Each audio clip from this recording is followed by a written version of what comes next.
নমস্কাৰ প্ৰিয় বন্ধু বান্ধৱীসকল কেনে ধৰণৰ ছোৱালীয়ে বিবাহৰ পাছত স্বামীৰ ঘৰখনক পৰিৱৰ্তন আনি স্বামীৰ ঘৰখনৰ উন্নতিৰ দিশে আগুৱাই নিবলৈ বহু চেষ্টা কৰে যিসকল ছোৱালীৰ নামৰ প্ৰথম আখৰ এই পাঁচটা আখৰেৰে আৰম্ভ হয় তেওঁলোকে স্বামীৰ ঘৰখনক নিজৰ ঘৰ হিচাপে মানি লৈ স্বামীৰ ঘৰখনৰ প্ৰতি দায়িত্ব ভালদৰে পালন কৰে যিকোনো প্ৰকাৰে স্বামীৰ উন্নতি কামনা কৰে আৰু স্বামীৰ সুখ দুখৰ লগত নিজৰ সুখ দুখ শ্বেয়াৰ কৰে স্বামীৰ ঘৰৰ সকলোকে আপোন কৰি লয় আৰু সেই ছোৱালীয়ে স্বামীৰ ঘৰলৈ বিয়া হৈ অহাৰ পাছত স্বামী ঘৰৰ উন্নতিৰ দিশে গতি কৰে আজিৰ ভিডিঅ'ত আমি আপোনাক জনাম ছোৱালীৰ গাত কি লক্ষণ থাকিলে কেনেকুৱা চৰিত্ৰ হয় ছোৱালীৰ নামৰ প্ৰথম আখৰৰ লগত ছোৱালীৰ চৰিত্ৰ কি মিল থাকে কি আখৰৰ ছোৱালীয়ে স্বামীৰ ঘৰখনক নিজৰ ঘৰৰ দৰে ভাবি স্বামী ঘৰৰ উন্নতি কামনা কৰে আৰু স্বামীৰ সকলো দুখ সুখত স্বামীক সংগ দিয়ে স্বামীৰ ভুলসমূহ আঙুলিয়াই দি স্বামীক ভাল পথলৈ আনিবলৈ চেষ্টা কৰে কি আখৰৰ ছোৱালীয়ে স্বামীক অগাধ বিশ্বাস কৰে আৰু স্বামীৰ বাবে বহু কষ্ট কৰিও স্বামীক সুখী কৰি ৰাখিবলৈ চেষ্টা কৰে আজিৰ ভিডিঅ'টো সেইসকল ব্যক্তিৰ বাবে অতি গুৰুত্বপূৰ্ণ যিসকল ব্যক্তিয়ে এগৰাকী ভাল বোৱাৰী ভাল পত্নী আৰু এগৰাকী ভাল গৃহিণীৰ আশা কৰি আছে গতিকে আজিৰ ভিডিঅ'টো যদি সেইসকল ব্যক্তিয়ে সম্পূৰ্ণকৈ চায় এগৰাকী ভাল বোৱাৰী এগৰাকী ভাল পত্নী বা এগৰাকী ভাল গৃহিণীৰ ক্ষেত্ৰত মনৰ আশাসমূহ পূৰণ কৰি উপকৃত হোৱাৰ সুযোগ পাব সেয়েহে আজিৰ ভিডিঅ'টো সম্পূৰ্ণকৈ চাবলৈ অনুৰোধ জনোৱা হ'ল প্ৰতিখন ঘৰেই আৰু প্ৰতিজন স্বামীয়েই কামনা কৰে যে তেওঁলোকৰ বোৱাৰীগৰাকী বা পত্নীগৰাকী সুচৰিত্ৰৰ গুণসম্পন্ন অধিকাৰী হওক ঘৰ ধৰা মহিলা হওক কিন্তু বহু ক্ষেত্ৰত দেখা যায় যে বিবাহৰ আগলৈকে যিখন ঘৰত সদস্যসকলৰ মিলাপ্ৰীতি হাঁহি ধেমালি আনন্দ স্ফূৰ্তি হৈ আছিল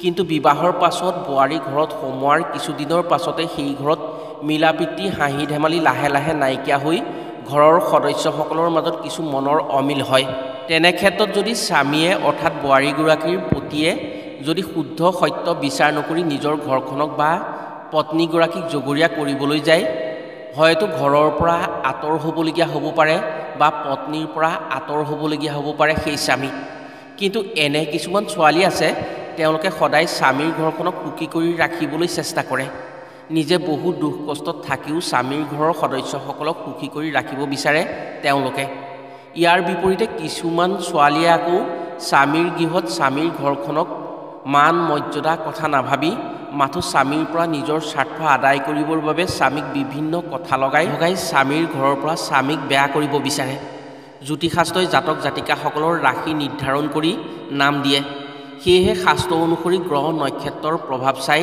কি নামৰ ছোৱালী কেনেধৰণৰ চৰিত্ৰ হ'ব পাৰে সেই কথাৰ ধাৰণা দিব পৰা হয় প্ৰিয় বন্ধু বান্ধৱীসকল তেনে জানোৱা হওক কি আখৰৰ ছোৱালীয়ে স্বামী ঘৰত নিজে সুখী হৈ স্বামী ঘৰৰ উন্নতি কামনা কৰে আৰু কি আখৰৰ ছোৱালীক বিয়া কৰাব পাৰিলে স্বামী সৌভাগ্যশালী হৈ ঘৰত ধন টকা পইচাৰ ক্ষেত্ৰত উন্নতি আহে এগৰাকী বোৱাৰী কোনসমূহ গুণৰ বাবে স্বামী ঘৰত সদায় মিলাপ্ৰীতি আৰু ঘৰখনত সুখী হ'ব পাৰে কথাসমূহ কোৱাৰ আগতেই আপোনাক এটি সৰু অনুৰোধ জনাওঁ ভিডিঅ'টো যদি ভাল পায় তেনে এটা লাইক কৰাৰ লগতে কমেণ্ট বক্সত জয় মা ভৱানী বুলি লিখিবলৈ কেতিয়াও নাপাহৰিব আৰু যদি আমাৰ চেনেললৈ প্ৰথম আহিছে তেনে চেনেলটো ছাবস্ক্ৰাইব কৰাৰ লগতে অন্য 10জনে উপকৃত হোৱাকৈ ভিডিঅ'টো শ্বেয়াৰ কৰিবলৈ অনুৰোধ জনালোঁ দেৱী আদি শক্তিৰ পৰাই নাৰীৰ সৃষ্টি হৈছিল সেয়েহে নাৰীক দেৱী মাতাৰ শক্তিৰ লগত তুলনা কৰা হয় আৰু নাৰীয়ে ঘৰখনৰ লক্ষ্মী স্বৰূপা বুলি মনা হয়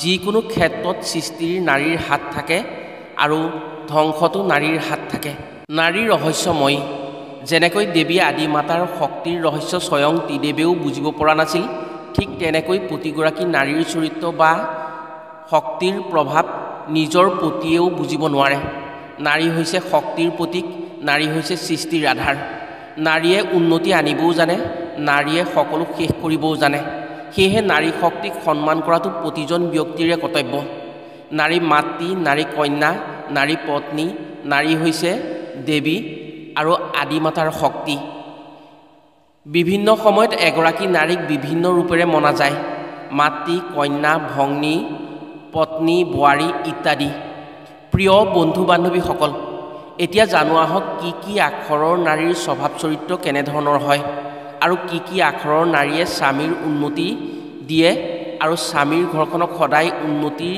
আশা কৰে। প্ৰথমতে হৈছে এ নামৰ ছোৱালী বিবাহ কৰালে বিবাহৰ পাছত স্বামী অৰ্থ সম্পদৰ গৰাকী হ'ব পাৰে। তেওঁলোকৰ মন সদায় মুকলি হৈ থাকে আৰু তেওঁলোক খোলা মনৰ হয়। তেওঁলোকে ভগৱানৰ ওপৰত বহুত বিশ্বাস কৰে আৰু ভগৱানৰ ওপৰত বিশ্বাস থকাৰ বাবেই তেওঁলোকে যিকোনো কামত আগতীয়াকৈ ভগৱানক চিন্তা কৰি লয়। কিবা এটা কৰাৰ আগত সকলোখিনি এ নামৰ ছোৱালীয়ে ভগৱানৰ ওপৰতে এৰি দিয়ে। তেওঁলোকে খুব কম সংখ্যক ছোৱালীয়েহে নিজৰ মতে চলে। বেছি সংখ্যকেই স্বামীৰ মতেই যিকোনো কাম কৰে আৰু কিবা কৰাৰ আগত বিবাহ নহ'লেও মাক দেউতাকক সোধে বা বিবাহৰ পাছত শহুৰ শাহু বা স্বামীক সুধি লয় আৰু বিবাহৰ পাছত যিকোনো কাম কৰাৰ আগত স্বামীৰ কথা ভাবিহে সেই কাম কৰে। তেওঁ কৰা কামটোৰ বাবে কাৰোবাৰ মান সন্মান হানি হ'ব নেকি প্ৰথমে সেই কথাটো তেওঁলোকে চিন্তা কৰি লয়। যিসকল ছোৱালীৰ নামৰ প্ৰথম আখৰটো এ হয় তেওঁলোক অধিক সচেতন হয়। এওঁলোক ভাগ্যশালী, মাতা লক্ষ্মীৰ কৃপা এওঁলোকে সদায় পায়। ধন টকা পইচাৰ ক্ষেত্ৰত এওঁলোক উন্নতি হ'ব পাৰে। প্ৰেমৰ ক্ষেত্ৰত কিছু লাজুকীয়া হয়। প্ৰেমৰ ক্ষেত্ৰত এওঁলোকে কথা কম ক'বলৈ লয়। বিবাহৰ পাছত স্বামীৰ প্ৰতি মৰম স্নেহ বৃদ্ধি হয়।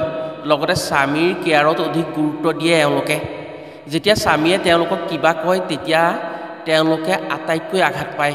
এই আখৰৰ ছোৱালী বিয়া কৰোৱাৰ স্বামী সদায় সুখী হ'ব পাৰে পত্নী গুণৰ বাবে। স্বামীৰ ঘৰৰ প্ৰতি অতি দায়িত্বশীল হয় এই আখৰৰ ছোৱালীসকল। স্বামী ঘৰৰ সদস্যসকলৰ ওপৰত বেছি গুৰুত্ব থাকে। এই আখৰৰ বহু সংখ্যক ছোৱালীয়েই নিজৰ ঘৰৰ সকলোকে মিলা প্ৰীতি হোৱাটো বিচাৰে আৰু তেওঁলোকে স্বামীৰ ঘৰখন উন্নতি হোৱাটো সদায় কামনা কৰে। 2 নম্বৰ আখৰটো হৈছে এম আখৰ। এম আখৰৰ ছোৱালী অতি ভাগ্যশালী ছোৱালী হয়। নামৰ প্ৰথম আখৰটো যদি এম আখৰৰ হয় তেনে সেই ছোৱালী দৃঢ় মনৰ হয়। আনৰ পৰচনাৰ প্ৰতি এওঁলোকে গুৰুত্ব নিদিয়ে। এম আখৰৰ ছোৱালীয়ে স্বামীক বহুত ভাল পায়, সদায় স্বামীৰ উন্নতি কামনা কৰে। এম আখৰৰ ছোৱালী বৰ কৰ্মপটু হয়। এওঁলোকে ঘৰৰ সকলো ক্ষেত্ৰতেই হওক বা স্বামীৰ ক্ষেত্ৰতেই হওক নিজৰ দায়িত্ব ভালদৰে পালন কৰিব জানে। এওঁলোক বৰ মৰম স্নেহৰ হয়। এওঁলোকে মানুহৰ প্ৰতি মৰম স্নেহ বেছি ৰাখে। কোনোবাই সাজি যদি কথা কয় এওঁলোকে বৰ বেয়া পায়। খং অত্যন্ত বেছি এওঁলোকৰ, কিন্তু অন্তৰ বৰ কোমল। এম আখৰৰ ছোৱালী স্বামী ঘৰৰ প্ৰতি সদায় সহানুভূতিশীল হয়। ঘৰখন সদায় চাফ চিকুণ কৰি ৰাখি ভাল পায়। সন্তানৰ প্ৰতি বেছি মৰম থকাৰ বাবেই এওঁলোকে সন্তানক নিজৰ কেয়াৰত ৰাখিব বিচাৰে। এওঁলোকে সময়ৰ কাম সময়ত কৰে। আনে যদি সময়মতে কৰিব নোৱাৰে তেনেহ'লে তেওঁলোকে বৰ কষ্ট পায় মনত আৰু সেইবোৰ নিজৰ ভিতৰতে কৈ ভোৰভোৰাই থাকে। পিতৃ মাতৃ শহুৰ শাহুৰক বেছি ভাল পায় তেওঁলোকে আৰু তেওঁলোকৰ প্ৰতি থকা দায়িত্ব আৰু কৰ্তব্য সুন্দৰকৈ পালন কৰিব জানে। বেছি কৰ্মপটু হোৱাৰ বাবেই সৰু সুৰা কামত আনক খাতিৰ নকৰে। এম আখৰৰ ছোৱালীসকলে স্বামীক ভক্তি কৰি স্বামীৰ প্ৰতি থকা দায়িত্বখিনি কেতিয়াও নাপাহৰে। এনে ছোৱালী যাৰ ঘৰত থাকে সেইখন ঘৰৰ মানুহে যিকোনো ক্ষেত্ৰত অভাৱ অনুভৱ কম কৰে। যিকোনো বস্তু নষ্ট কৰি বেয়া পায় এই ছোৱালীয়ে। ধন টকা পইচা কম খৰচ কৰে। এনে ছোৱালী যি স্বামীয়ে পায় তেওঁ ধন টকা পইচাৰ ক্ষেত্ৰত অসুবিধাত কম পৰে। 3 নম্বৰতে হৈছে জে আখৰৰ ছোৱালী। জে আখৰৰ ছোৱালী বিবাহ কৰিলে স্বামী ধন টকা পইচাৰ নতুন পথ মুকলি হয়। এওঁলোকে স্বামীয়ে আনৰ ওচৰত হাত পতাৰ ক্ষেত্ৰত পক্ষপাতী নহয়। সেয়েহে স্বামীক কিছুমান নতুন কামৰ কথা জনাই থাকে। এনেধৰণৰ ছোৱালীয়ে স্বামীৰ যিমান বেছি উপাৰ্জন হয় সিমান বেছি ভাল পায়। কিন্তু এনে কথাৰ বাবে কেতিয়াবা স্বামীৰ পৰা টান কথাও শুনিবলগীয়া হয়। এওঁলোকৰ বুদ্ধি বৰ বেছি। সেয়েহে বলেৰে নোৱাৰা যিকোনো কামৰ বাবে নিজে সৰু হৈ হ'লেও আনৰ দ্বাৰা কৰাই ল'ব পাৰে। জে আখৰ নামৰ ছোৱালী দেখাত ধুনীয়া হয় আৰু বুদ্ধিমতী হয়। বুদ্ধি বেছি যদিও অন্তৰখন বৰ মৰমীয়াল হয়। নিজৰ ঘৰৰ সদস্যসকলক খুব আপোন কৰি ল'ব পাৰে জে আখৰৰ ছোৱালীয়ে। জে আখৰ ছোৱালীয়ে স্বামীৰ ঘৰৰ শহুৰ শাহুৰ পৰা মৰম বেছি পায় আৰু বেছি বিশ্বাসী হয়। এওঁলোকে মিছা কথা কম কয়, কিন্তু সঁচাটো যদি কোনোবাই মিছা কৰিবলৈ যায় তেতিয়া তেওঁলোকৰ খং উঠে। তেওঁলোকে সঁচা কথাটো চিঞৰি ক'ব জানে। যদি কোনো লোকে জে আখৰৰ ছোৱালীয়ে কোৱা কথা মিছা বুলি কয় তেনে তেওঁলোকে তেওঁ যে সেইটো সঁচা কথা কৈছে সেইটো প্ৰমাণ কৰিহে এৰে। তেওঁলোকে এই ক্ষেত্ৰত কাৰোলৈ ভয় নকৰে। এওঁলোক ধাৰ্মিক হোৱাৰ উপৰিও ভক্তিপৰায়ণ হয়। এনে ছোৱালীয়ে স্বামীৰ যিকোনো বিপদত স্বামীৰ কাষত থাকে আৰু স্বামীৰ বিপদক নিজৰ বিপদ বুলি ভাবি সমাধানৰ পথ বিচাৰি থাকে। এনে ছোৱালীয়ে বিবাহৰ পাছত কিছু সলনি হৈ পৰে, দায়িত্ববোধ কৰি নিজৰ দায়িত্বসমূহৰ প্ৰতি বেছি গুৰুত্ব দিয়ে। এনে ছোৱালী বিবাহ কৰিলে স্বামীৰ উন্নতি হয়। 4 নম্বৰতে হৈছে এছ নামৰ ছোৱালী। এছ নামৰ ছোৱালীক বিবাহ কৰিলে স্বামীৰ বহু ক্ষেত্ৰতেই উন্নতি হয়। যাৰ নামৰ প্ৰথম আখৰটো এছ হয় তেনে ছোৱালীৰ অন্তৰ চাফা আৰু কোমল হয়। এওঁলোক নিজৰ কিছুমান প্ৰতিভা আছে, কামত বৰ চোকা হয়, খুব কম সময়ৰ ভিতৰতে যিকোনো কামত এওঁলোক পাকৈত হ'ব পাৰে। সেয়েহে এওঁলোকে নিজে স্বাৱলম্বী হৈ কোনো কাম কৰে। এছ নামৰ ছোৱালীয়ে বহুতেই কথা কম কয়, কিন্তু মনত বহু কথা ভাবি থাকে। স্বামী বা ঘৰৰ ডাঙৰসকলৰ মুখে মুখে কেতিয়াও উত্তৰ দিয়াটো তেওঁলোকে চিন্তা নকৰে। এনে ছোৱালীৰ মাক বা শহু শাহুৰৰ পৰা বেছি মৰম পায়। এওঁলোকৰ মনত যি কল্পনা কৰে এদিন সেইখিনি দেখুৱাইহে এৰে। এছ নামৰ ছোৱালীয়ে নিজেও বেছিকৈ নকয় আৰু আনেও বেছি যদি কয় তেওঁলোকে ভাল নাপায়। ঘৰৰ আন সদস্যসকলক বেয়া পালেও অন্তৰতে ৰাখে, কিন্তু স্বামীক বেয়া পালে বা স্বামীৰ বেয়া দেখিলে কাজিয়া পেচাল কৰি হ'লেও সেইটো স্বামীৰ আগত কৈহে এৰিব। এছ নামৰ ছোৱালীয়ে স্বামীৰ কেয়াৰ লৈ ভাল পায় আৰু এছ নামৰ ছোৱালীক বিয়া কৰালে স্বামীৰ বহু ক্ষেত্ৰতেই উপকাৰ হয়। সন্তানৰ ক্ষেত্ৰত বহু কাঢ়া হয়। সন্তানে যদি ভুল কৰে তেনে তেওঁলোকে কেতিয়াও ক্ষমা নকৰে। অন্তৰত মৰম থাকে, কিন্তু সন্তানে কৰা ভুলৰ শাস্তি দিবই। এনে ছোৱালী যাৰ ঘৰত থাকে বা যাৰ ঘৰলৈ বিবাহ হয় সেই ঘৰৰ উন্নতি হোৱাটো নিশ্চিত হয়। 5 নম্বৰতে হৈছে আৰ নামৰ ছোৱালী। আৰ নামৰ ছোৱালীয়ে নিজৰ স্বামীক বহুত ভাল পায়।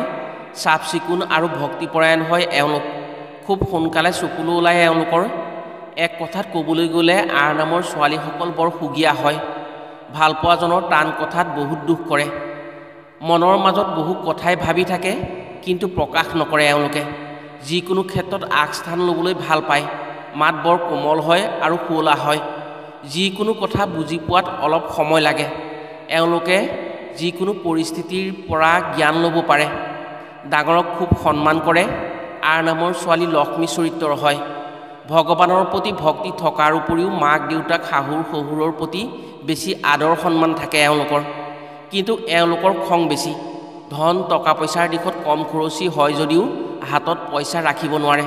এওঁলোক য'তেই নাথাকক সেই ঘৰখন বৰ পৰিপাটিকৈ ৰখাৰ ব্যৱস্থা কৰে। এওঁলোক চাফ চিকুণ হোৱাৰ বাবে আনে যদি লেতেৰা কৰে এওঁলোকৰ খং উঠে। এওঁলোক বৰ সুন্দৰ মনৰ হয় আৰু এওঁলোকে যিখিনি কৰে সেইখিনি কৰি দেখুৱায় আৰু এওঁলোকে খাদ্যবস্তু বৰ সুন্দৰ ৰান্ধিব জানে। প্ৰিয় বন্ধু বান্ধৱীসকল, আজিৰ ভিডিঅ'ত এই 5 নামৰ ছোৱালীৰ কথা কোৱা হৈছে। যদি ভিডিঅ'টো চাই আছে ইয়াত যদি আপোনাৰ নামৰ আখৰ নাই তেনে কমেণ্টত জনাব, পাছত আপোনাৰ নামৰ ভিডিঅ' দিবলৈ চেষ্টা কৰিম। আজিলৈ ভিডিঅ'টো ইমানতে সামৰিছোঁ। পুনৰ অন্য এটি ভিডিঅ'ৰ জৰিয়তে লগ পোৱাৰ প্ৰতিশ্ৰুতিৰে আজিলৈ আহোঁ।